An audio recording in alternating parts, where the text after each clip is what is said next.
বাবা আদরের ঠেলায় অস্থির হয়ে যাচ্ছে। আরে তুই যতই আদর করিস না কেন তো দাদা কি এসি আজকে চালাবে না, ঠান্ডা পড়ে যাচ্ছে। এই দেখো না, খেয়ে দিয়ে উঠেছে, উঠে দাদাকে কিরম আদর করছে দেখো। জানে তো বাবা মা কেউ এসি চালায় না, শুধু একমাত্র দাদাই চালায়। হ্যাঁ, রাতে ডিনার হয়ে গেছে, এখন মানে বলে না গলার উপর পা তুলে দাদাকে আদর করছে দেখো। এসি চালাবে না, ওইসব ধান্দা রাখো।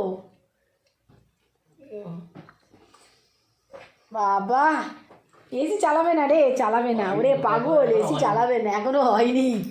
আমি এদিক থেকে ওদিকে ঘুরে এলাম,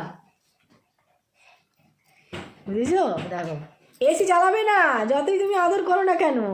আমি এই দেখো দেখো আরেকটা পাগলকে দেখো, আমার বাড়িতে আবার দুটো পাগল আছে, এটা কিন্তু বড় পাগল।